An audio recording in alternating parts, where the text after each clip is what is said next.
Welcome, I'm Nancy Davenport, I'm the University Librarian, and we are very pleased to host this session for you today. So after Professor Kendi thanked me for letting him peruse the collections before he got here, I then immediately wrote and said, we have this event on Saturday afternoon. Not only will you be able to talk to students, you'll be able to talk to parents, and you'll be able to talk to their siblings. And his response was, I can handle the students, I can handle the parents. I know about those siblings. I don't know about those siblings. But we are very pleased to have him here, and I want to introduce you to him more formally. And then we're going to turn this over to him. I will invite those of you in the back that there is some seating room up on this side on the floor. If you're comfortable doing that, please join me up here. Professor Ibram Kendi is an award-winning scholar of racism and anti-racism and a New York Times bestselling author. His second book, Stamped from the Beginning, The Definitive History of Racist Ideas in America, that was published by Nation in 2016, won the 2016 National Book Award for Nonfiction. At 34 years of age in 1916, he was the youngest ever winner of the National Book Award for Nonfiction.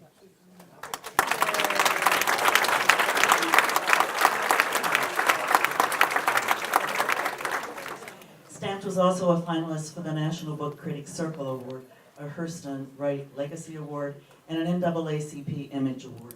Stamped from the Beginning was named to several Best Books of 2016 lists, including the Boston Globe, The Root, the Washington Post, and BuzzFeed.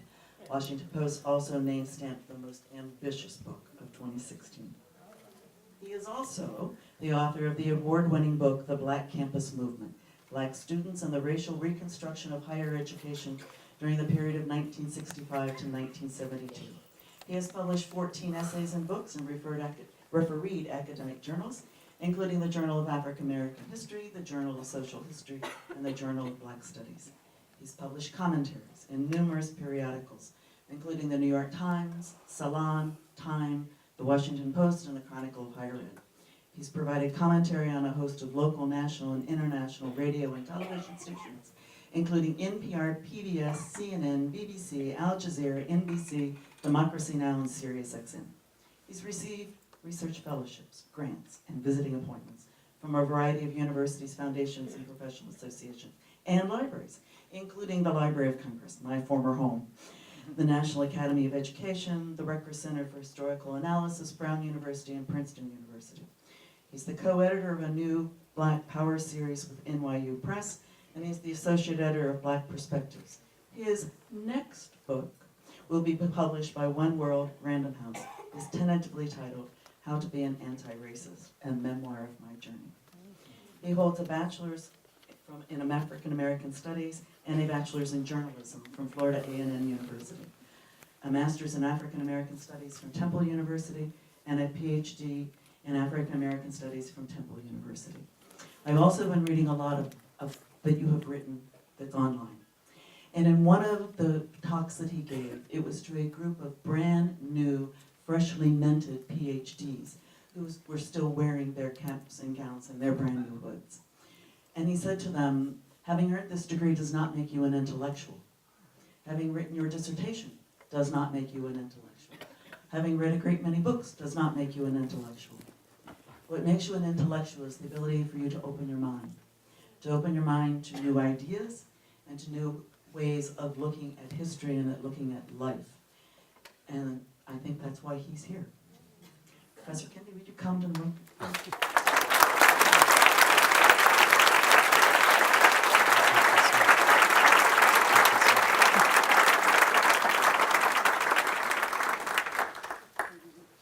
Good afternoon, everyone.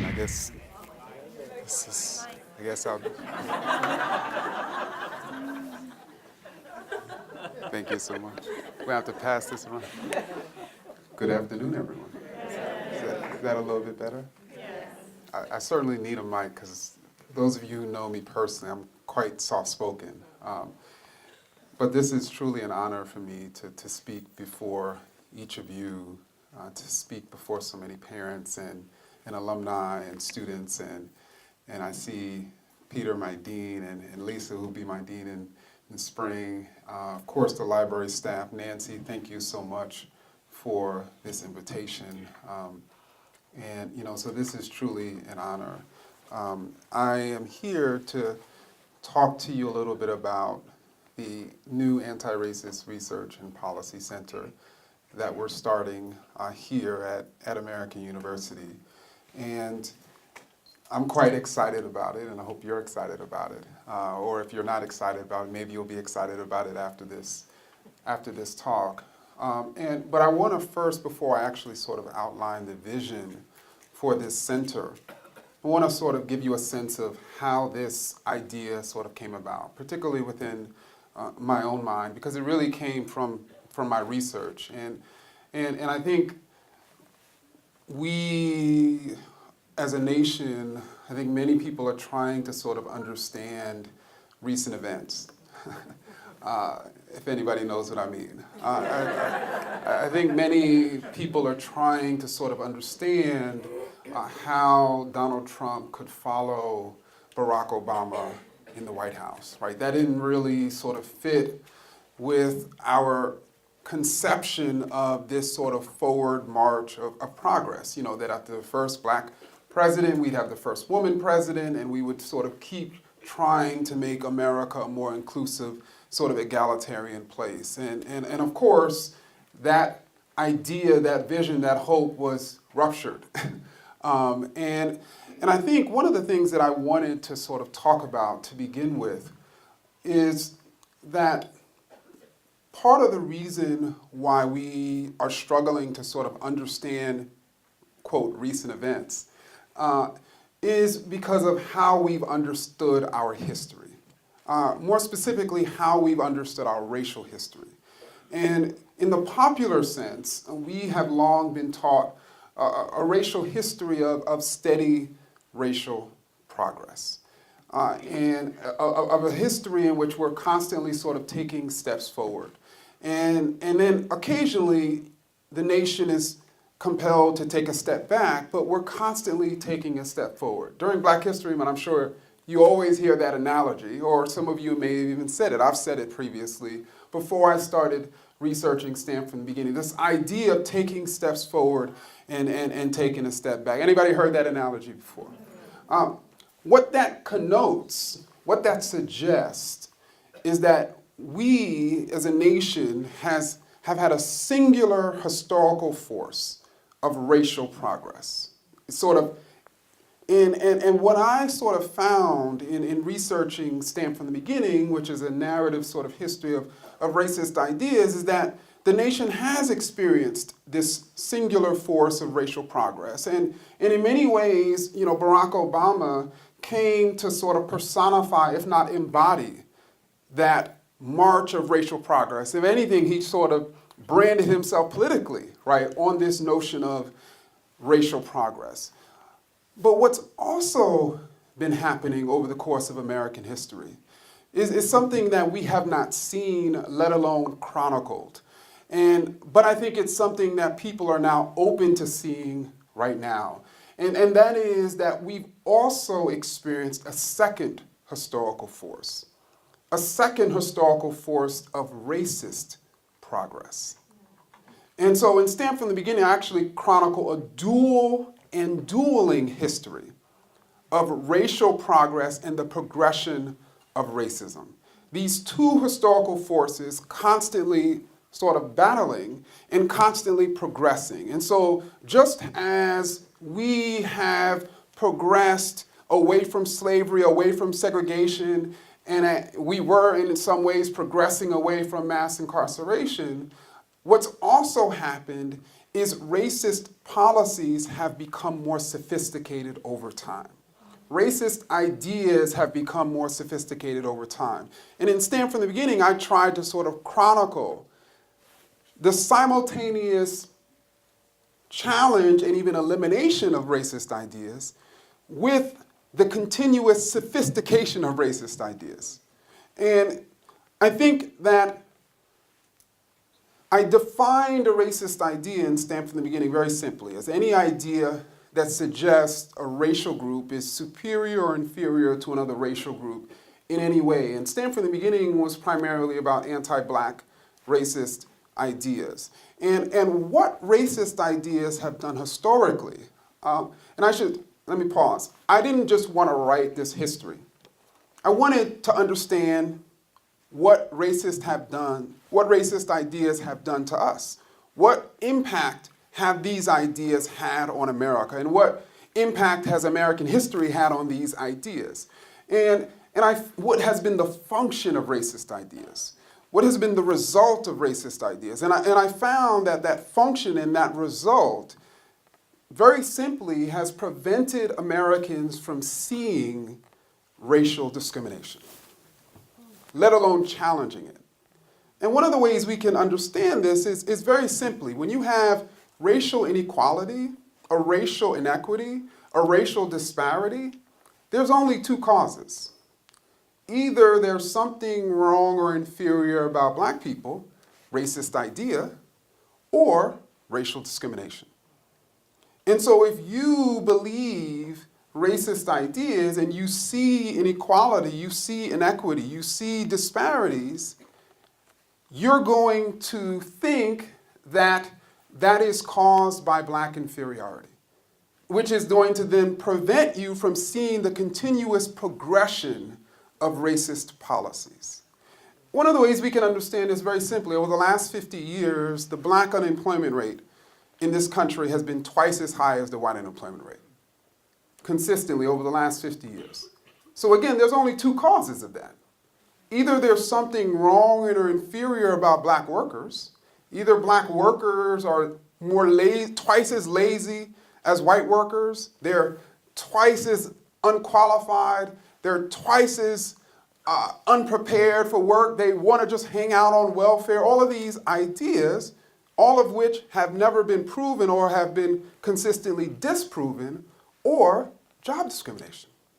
Those are the only two causes, right? So then let's say if you believe that there's something wrong with black workers, you're not even going to look for, let alone challenge, job discrimination.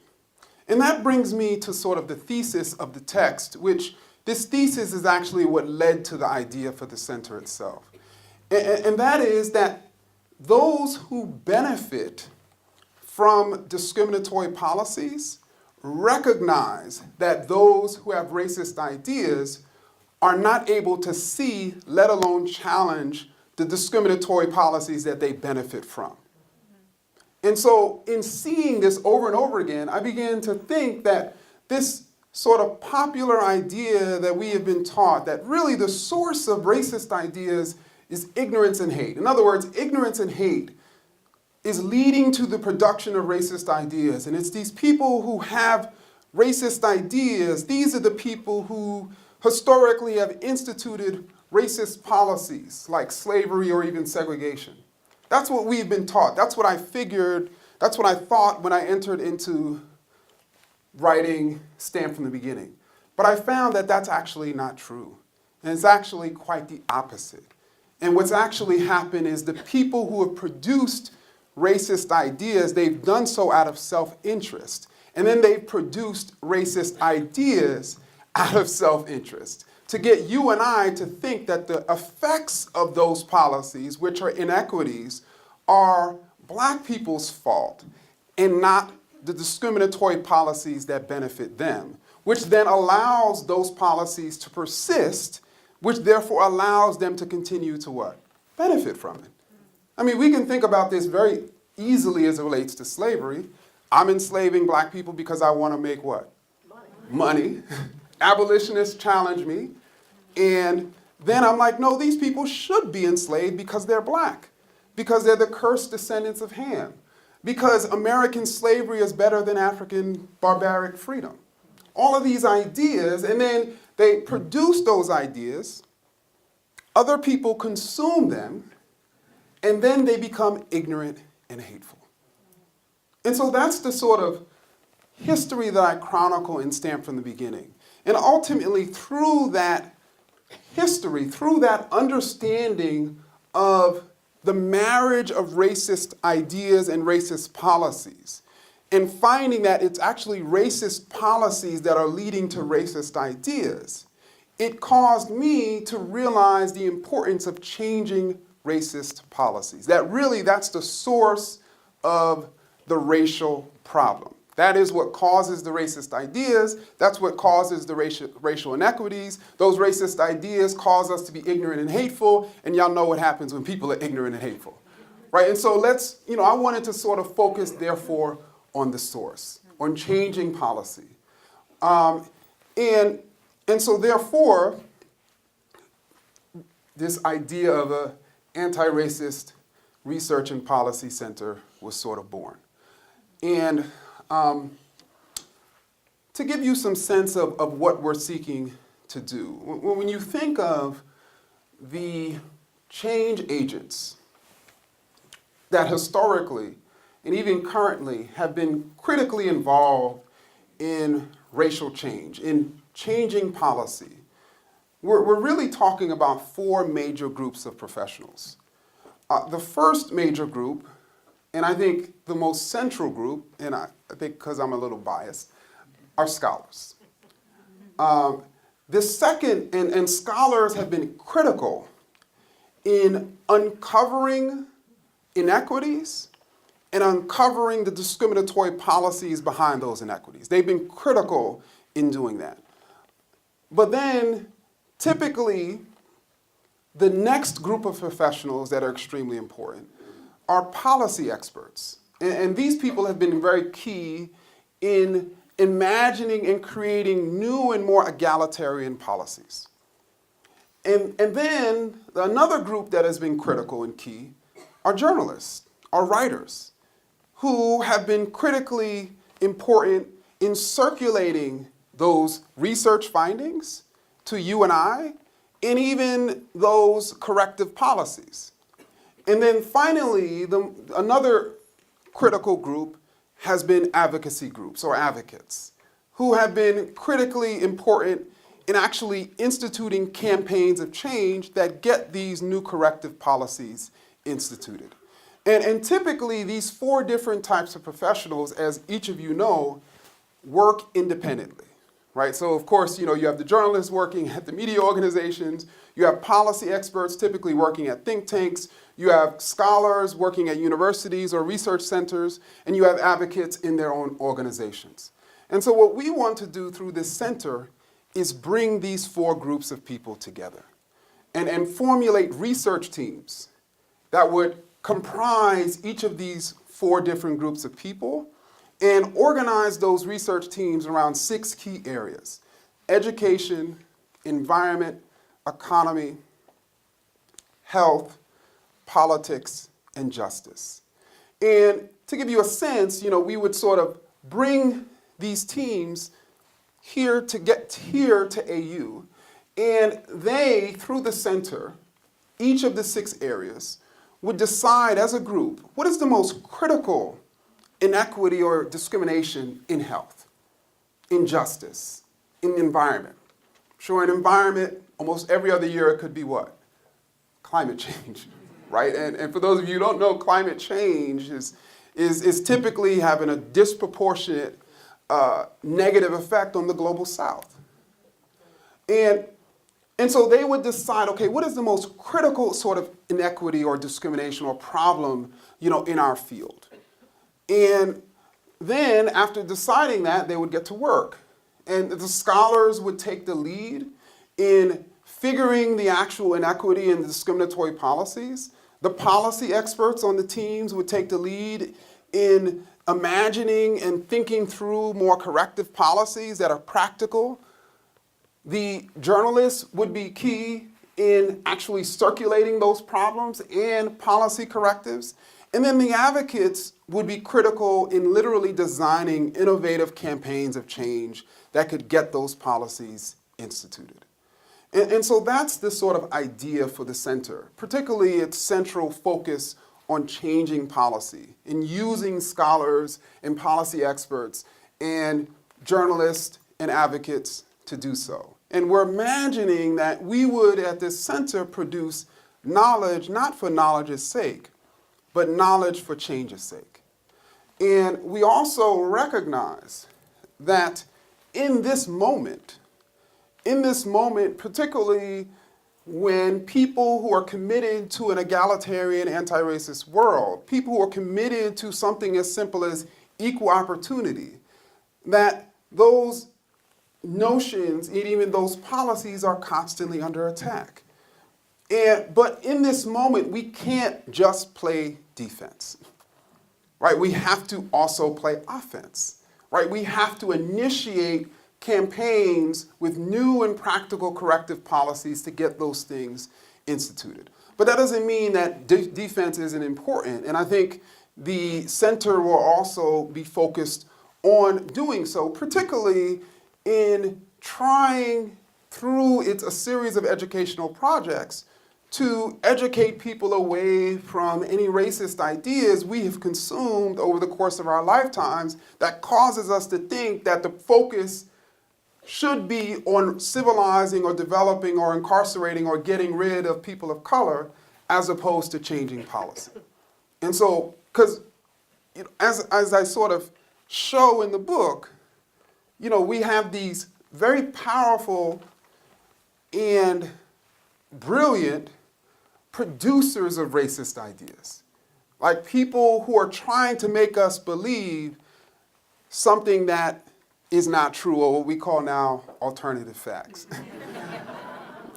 And, this is certainly happening, in a very profound way. I think one of the most obvious examples of racist progress today is the issue of voting. And so, what basically happened, unfortunately, is a particular political party, or I should say members of a particular political party, y'all know what I'm talking about? Okay. Decided that the demographics, and even more importantly, the ideology of the country was turning against them, that they may not have votes, that the election, particularly the second election of Barack Obama, showed them that it was impossible to continue to create a coalition based on rich, heterosexual, white, patriarchal men. That we had to create a more inclusive political coalition in order to win. So when people realize that they don't have votes, some people are like, well, that's just the nature of being in a democracy. If you don't have votes, you don't have votes. But other people are like, forget a democracy. I'm going to figure out a way to suppress the votes. And we, of course, have witnessed those efforts at voter suppression, which had started during the second term of Barack Obama and accelerated after 2013 when the Voting Rights Act, particularly its federal clearance clause, that basically required a number of states to clear their new voting laws with the federal government before they could be passed. After that was basically eliminated, then you had this proliferation of new voting ID and other types of suppression techniques. And what was interesting about that case in 2013 is that the Supreme Court decided that federal preclearance was no longer needed because America was now post-racial. And that was pretty much the argument, right? And so, of course, we also saw, following the election of Barack Obama the first time, the emergence of this post-racial idea. That somehow one person getting one job in one house means the entire nation has changed. But many people believe this, right? And it wasn't just believed, and I should say, when I say many people, not just conservatives, but even many liberals believed it. And so that idea was used to suggest we don't need any protections anymore. We don't need this voting rights protection. And then you had this proliferation of voter ID laws. And then how are they justified? How are they justified? Because you have to, with any racist policy, you have to create a justification, particularly when people are like, why are you doing this? You have to create something. And that something was, of course, voter fraud. And there's this long history. For any of you who are familiar with the Reconstruction era, the era that followed the Civil War, the era specifically when, as a result of the 15th Amendment, black men received the right to vote, and not only black men, but many poor whites who had never voted in the South received the ability to vote, and they built these interracial Reconstruction governments that were beneficial to the majority of Southerners. And then those former Confederates who loved ruling those 4 million enslaved black people and 5 million poor whites, of course, had to create a justification to destroy those laws. And that justification became black voter fraud. And so this idea, this racist idea, of course, reemerged. And then when thinking people were like, hey, okay, let's study if there's a voter fraud problem. And those scholars, those thinking people were like, actually, I can't find a lot of reports of voter fraud. Actually, there are actually as many reports of alien abduction as there are voter fraud. And so then the president decided to create a commission around voter fraud, because he said this was worse than I originally thought. 3 to 5 million people voted illegally in the 2016 election. And I'm bringing this example to sort of explain the point of the narrative of Stanford from the beginning, that really racist policies are leading to racist ideas, and even the justification for the center itself. So we could spend our time trying to educate the federal government that there's not a voter fraud problem, or we could say they already know that there's not a problem. And that's not why they created that idea. That's not why they're pushing that idea in the first place. And we can then, therefore, spend our time fighting and challenging these new laws. And so, again, trying to sort of change policy. And historically, that's how Americans have actually moved the country forward, through challenging and changing policy. And what we should understand is that when barriers have been taken down, those who benefited from those barriers did not just go home to their vacation communes in New Jersey or Florida, if you know what I mean. They decided to create new and ever more sophisticated barriers that benefited them and simultaneously discriminated against others. And so that's why it's, when you talk about policies, you're not just talking about changing policy, you're talking about keeping policy, maintaining policy, defending policies.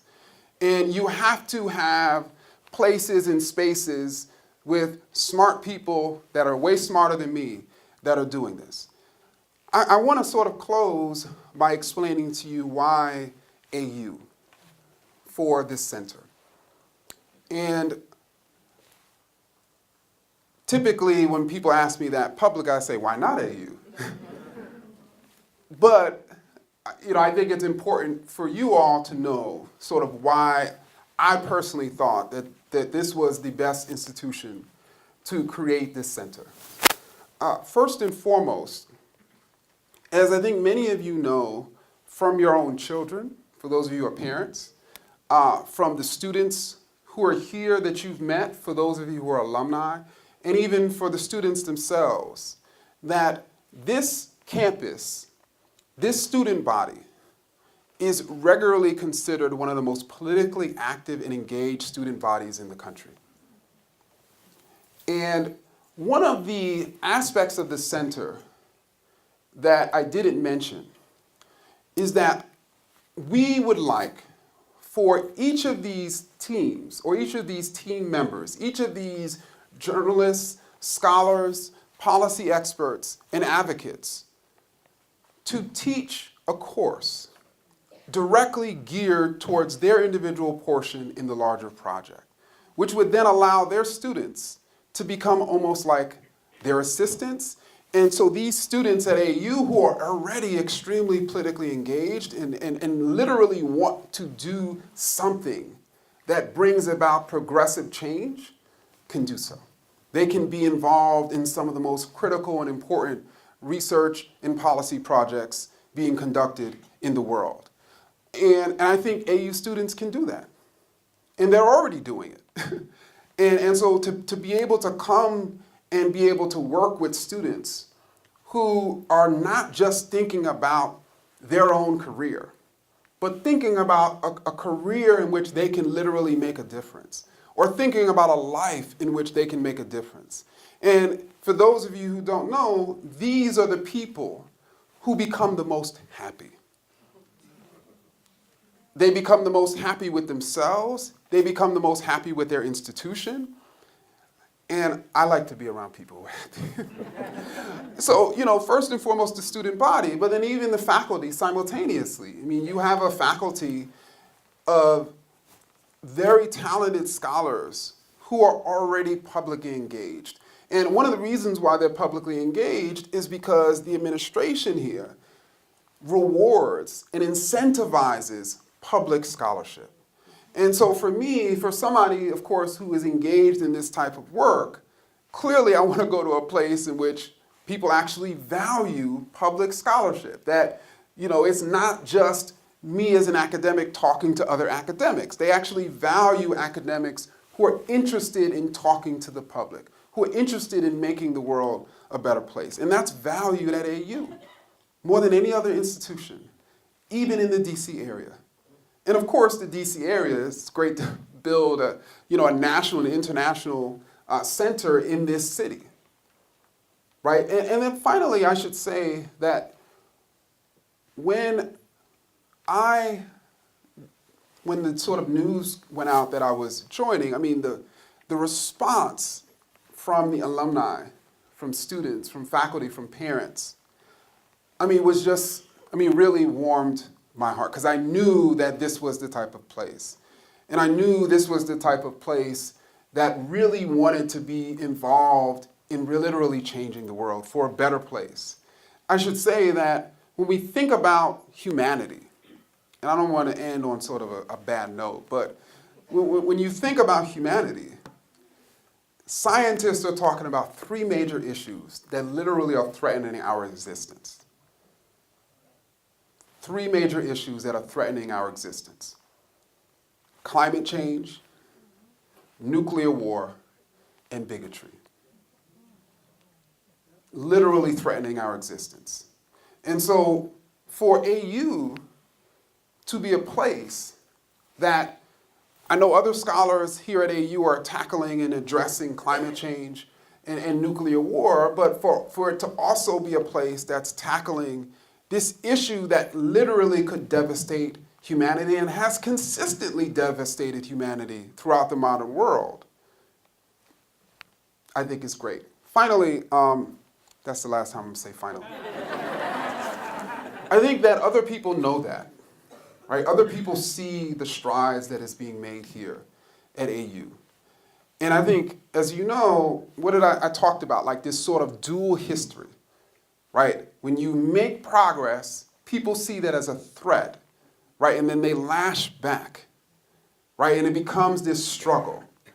And I think that's how you can sort of understand some of the recent events at AU. In the spring, the students elected a very talented and dynamic Black woman as their SGA president. And instead of being like, whoa, this is a very talented, great student who's going to lead the student body, no, some people in the area saw that as a threat. They saw progress as a threat. And they wanted to do something about it. And a few weeks ago, when I presented to the AU community a vision for this center, some people also viewed that as a threat. And so they decided, as most of you know, to leaflet the campus with Confederate flags and cotton balls, I guess that they got from their mother's stash. And, to, of course, threaten, to scare, to terrorize, to cause us to slow down. But I think as you saw in the way the community came together, it only made us run a little faster. I know it made me run faster because it showed me and it told me that what we were doing was right. My wife always tells me that if nobody's upset at what you're doing, you ain't doing nothing. And I know all of you know that, right? Because we can think of those times where somebody was really upset with something that we did. That meant we were doing something. So I'm glad we're doing something here at AU. Thank you.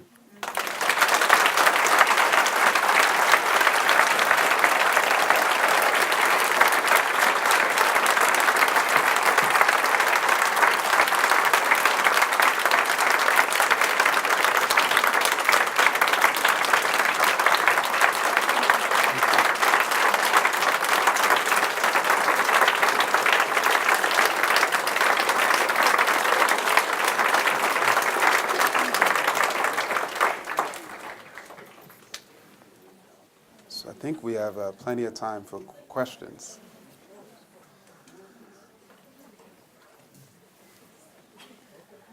Hi, how are you? Hey, how are you? So first of all, I should say that thank you. That was just very, very inspiring. And I really like the model that you are proposing. I think it's great to bring all of those talented people together and to afford students the opportunity to learn and work with them. My question is that, all of this is going to take time, obviously.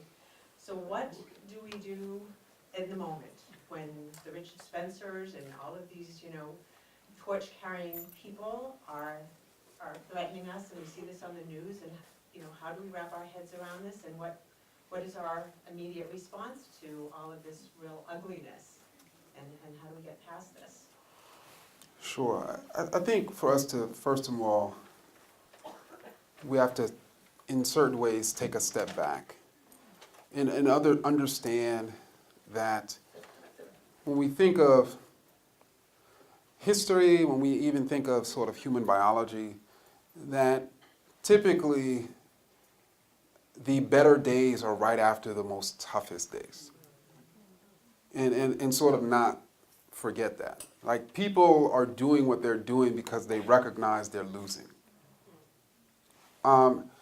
But then again, in the moment itself, where it's difficult to see these things, I think we should figure out innovative ways to resist it while not necessarily taking all of our time to resist, right? Because we need to constantly be pushing forward, which is precisely why they're losing, and they're trying to get us sort of stationed and focused on them. Richard Spencer, 2 days ago, went to University of Florida. Some of you who may not know, I came from the University of Florida. And what the University of Florida students and other activists in the area decided to do was basically say, well, if you have free speech and you have the ability to come and speak to us, so too do we have the ability to come to your event and speak to you. And that's our free speech. And so these students decided that they were basically going to chant the entire time Richard Spencer was speaking in the name of free speech. And the irony is Richard Spencer was like, you don't value free speech. So I guess in his mind, free speech is him speaking and us sitting there listening and basically being quiet. So he has free speech and apparently we don't. And that tactic was quite effective because instead of Richard Spencer speaking, he basically went back and forth with the people chanting at him and used all different types of language and names, name calling, to degrade them. But ultimately, he never said his speech and basically left. And the next day, Ohio State put out a statement stating that we can no longer bring him here. And also, it provided a model for what other potentially students groups can do. Because that's the way, my first book was on student activism. And typically that's what happens with activism more broadly. People put out, they do something, it's effective, and then other students follow. So I can only imagine what's going to happen if he is allowed to speak at another public institution. It'll probably be something similar.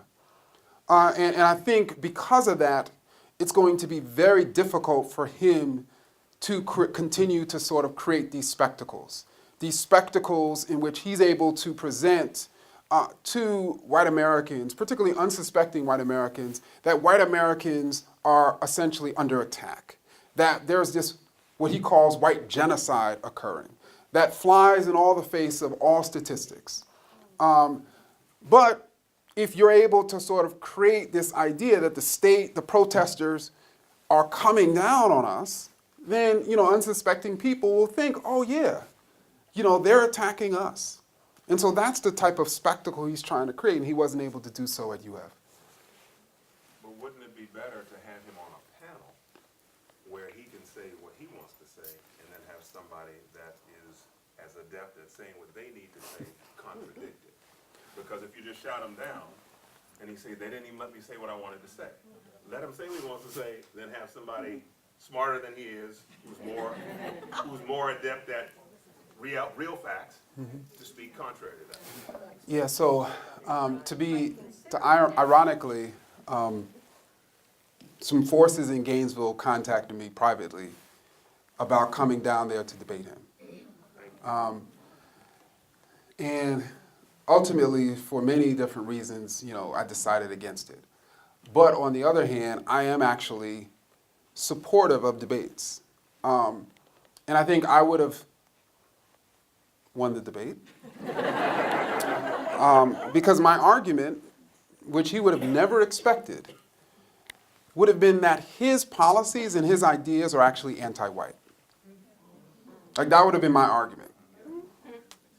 And I would have showed him the history of similar white supremacist groups and the effects that they have had on white people. Which, of course, he would have never expected, right? You always got to go to a debate saying something. But I don't think people realize, for instance, that the Civil War, which, of course, was instigated by a white supremacist nation, led to more American deaths than almost every other war combined. White deaths. How many people died as a result of World War II? How many white people died as a result of World War II? Right, when you start thinking about the idea of a white ethno-state that he purports, which is essentially that the United States would become all white, what the next step is to basically get rid of all of the people of color, which are going to cost money. And who's going to pay for that? White people.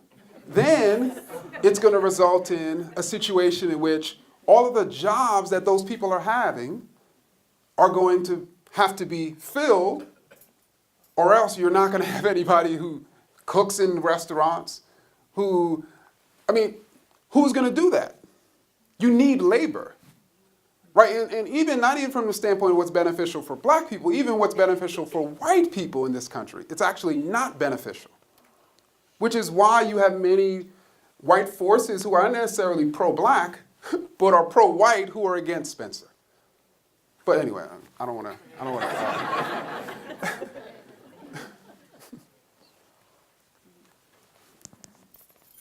Am I being in good? I'm not sure. Oh, okay. We have a large crowd outside listening. Okay. Your last statement led into what I was going to suggest. I just offer, not suggest. Mm-hmm. And the offer is, you talked at the beginning about race as being based on the self-interest of certain people. And I would like to offer a small tweak to that, and that is perceived self-interest. Mm-hmm. Because I'm an old white man, and I perceive my self-interest as being around loving people of all kinds of diversity. And that's my self-interest. My self-interest isn't greed. So I am really strongly in favor of getting laws to get people to behave, but I think at the same time, we need to work real hard on changing people's perception of their own self-interests so that we're not working against their self-interest anymore. Thank you. Yeah, thank you so much. So when the notion that self-interest is driving policies and then ideas is really from the standpoint of studying through Stamp from the beginning the producers of racist ideas. So you have the producers of racist ideas, these very powerful Americans who are producing them. And then you have consumers of racist ideas. And so to your point, the consumers of racist ideas, the white consumers of racist ideas, are led to believe that these policies are in their self-interest. And so in the end of the book, not to give it away, I talk about I distinguish between intelligent and unintelligent self-interest, and how racist ideas breed unintelligent self-interest. And I mean, we've seen this, for instance, with the way in which the white middle class, in particular, has primarily voted for the Republican Party over the last 40 years. And voted for them primarily on this idea that they were going to be the toughest against crime, they were going to be the toughest against welfare, they were going to be the toughest against affirmative action. All of which they presented as things that were against the self-interest of white people, of middle-income white people. And then they got into office, and yeah, they did a little bit of that, but what they primarily did is cut taxes for the rich, cut funding for education, created a situation in which the white middle class wages have stagnated, and inequality between white middle class and upper class have exploded. Right, that's what's happened. And so I think it's a perfect example of precisely what you're talking about. We have a question over here.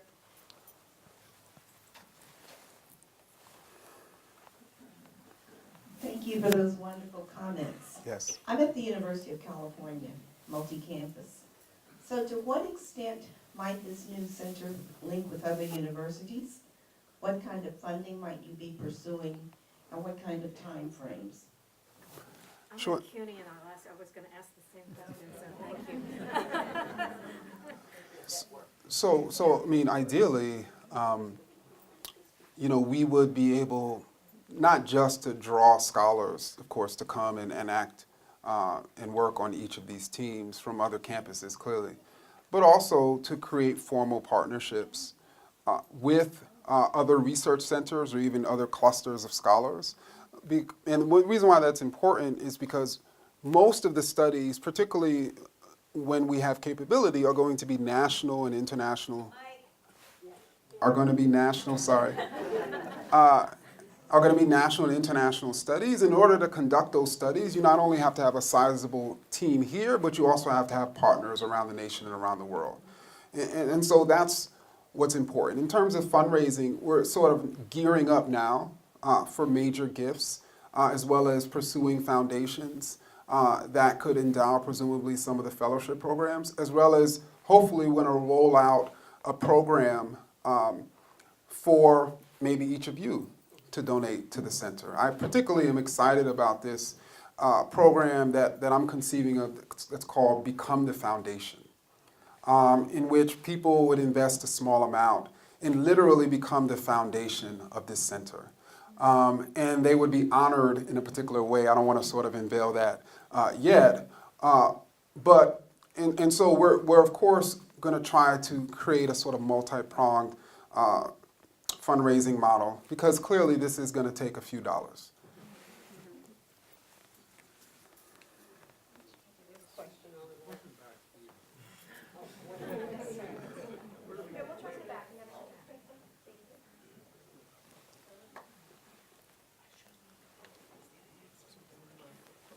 Thank you, and thank you for being here. It's wonderful to hear that you're doing this. I'm an alum and also have a son who is a student, and we're from the Midwest, so we're 1,000 miles away. And what I would like, and I want your feedback on this, I guess, what I would like to have happen is I pick up the paper one morning as I get to work and find out that there's been arrests and prosecutions after investigations of the AU incidents. Yeah. And I guess I'm just not confident so far, and I wanted your feedback to see how you thought that was moving, that kind of thing was moving, or what your impression is. So, I mean, I think that from what I understand, both investigations are ongoing. I haven't personally been briefed about the extent of that. And I think I've been spending most of my time trying to speak directly to students who feel scared, about what happened, and even sometimes their parents who feel scared. I think, so that's where I've spent most of my time. I think one of the other administrators could probably speak directly to your question. But one thing I will say is that the unfortunate thing about what happened at AU is that it's been happening around the country. And so it's hard to really send your child to a college that's not going to be subjected to one of these incidents. And it's because that these people have realized that it's actually more effective to go and do these types of things on college campuses. They're going to receive more press than if they go, for instance, in a local neighborhood. To give an example, those leaflets that were placed on AU's campus were also placed in a black community in DC, and there was almost no press about the postages in that specific community, but there was on AU's campus, because you were able to pick up, and see it on, it was on New York Times all over. And so they see that, right? They see that, okay, we want to target college campuses. The following year, there was swastikas found at Georgetown. And so I think that's the unfortunate thing. What AU is experiencing, colleges across this country are experiencing, because they see black people and they even see students, people who are striving to sort of know the truth, people who actually are optimistic about change, people who actually value diversity as a threat. And they want to terrorize these students. They want to terrorize your child. I'm sure they want to terrorize other people's children. And I've just encouraged these students to realize the world that they're living in, why this is happening, and to not take it personally. Like, there's nothing wrong with you. And the best way that you can challenge back is by continuing to be successful, continuing to be open-minded, continuing to make your parents proud.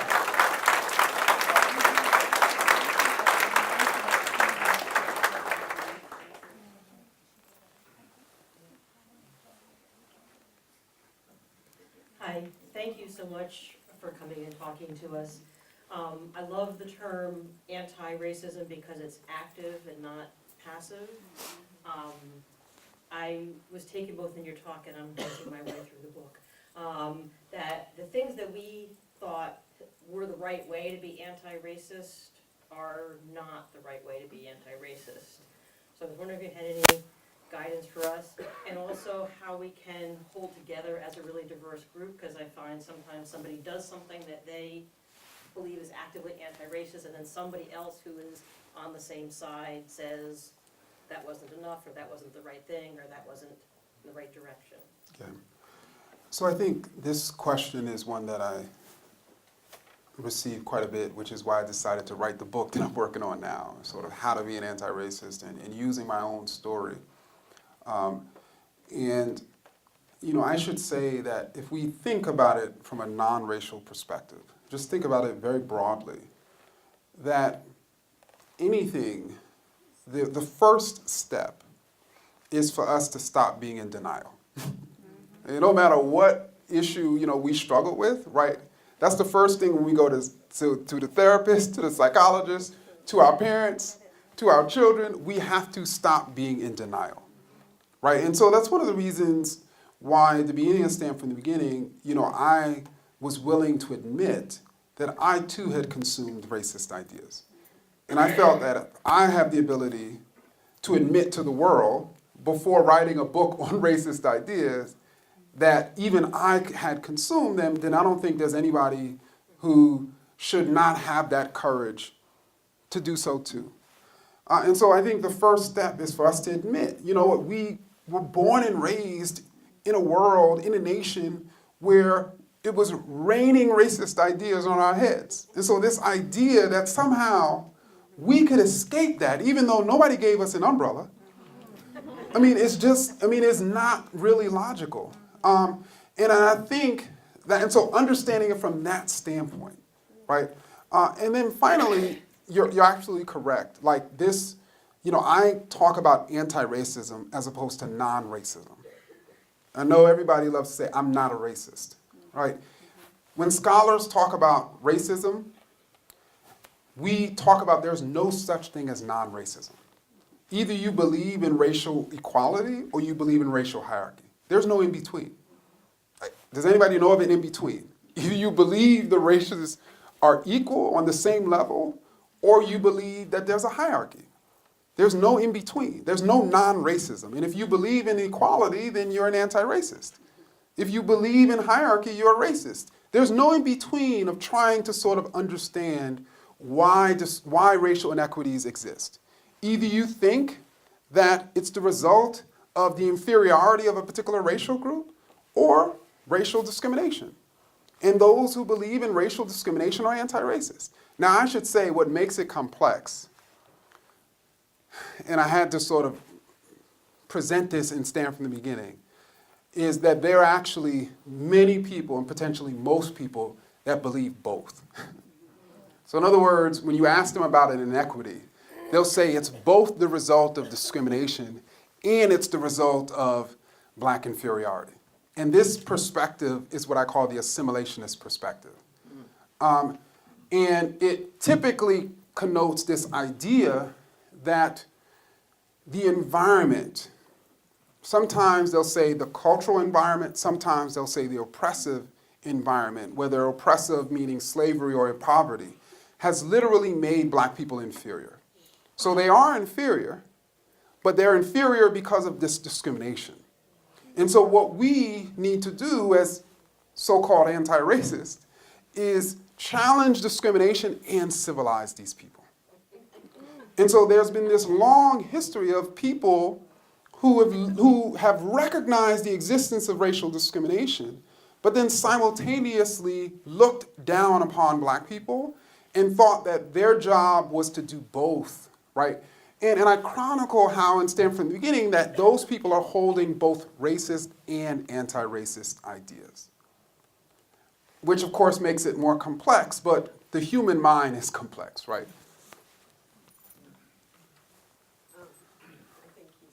We've neglected this side over here.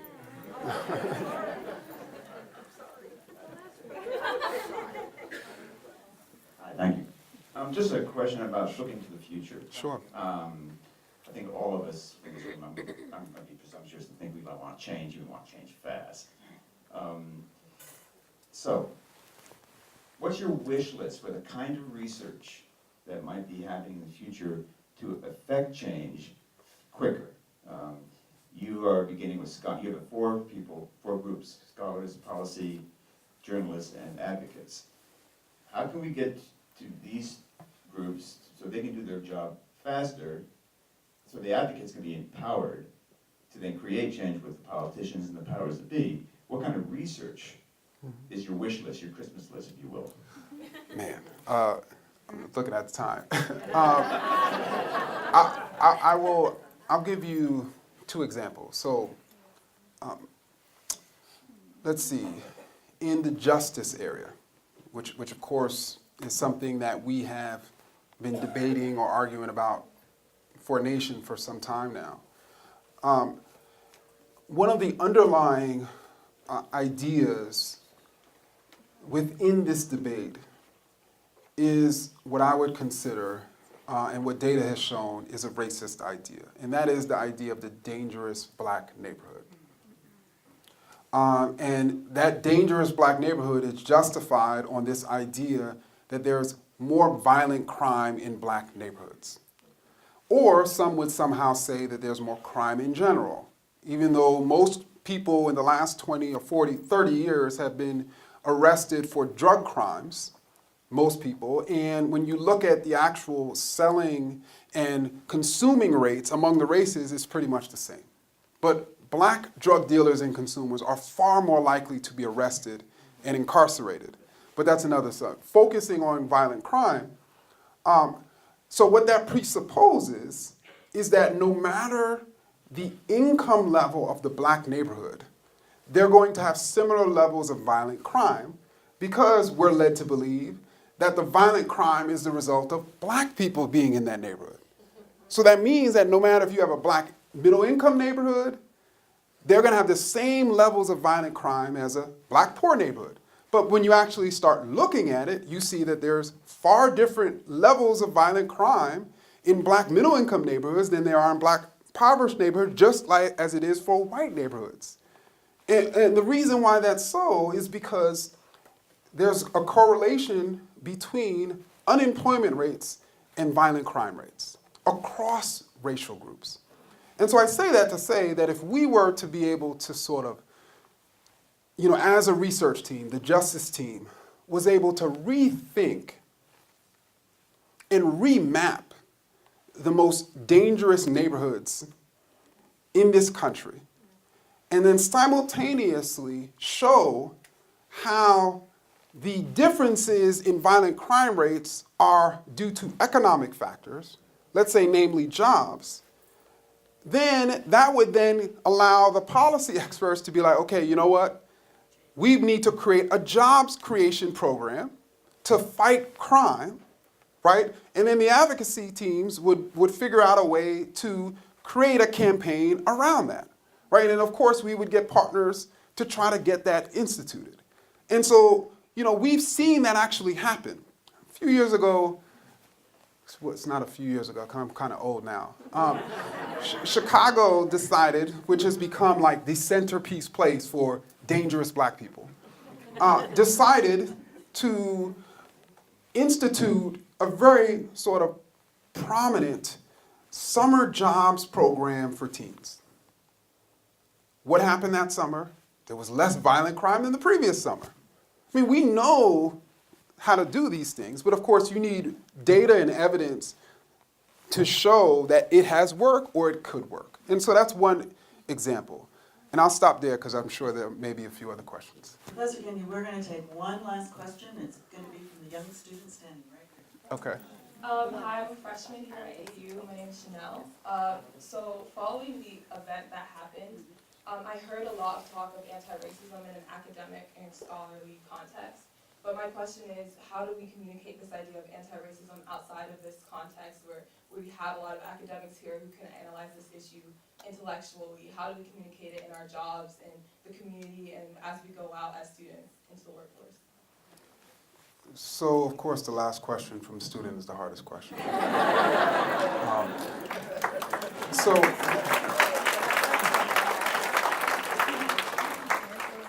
So I'm happy she asked this because it's something that we have been thinking about, particularly for the educational side of the center.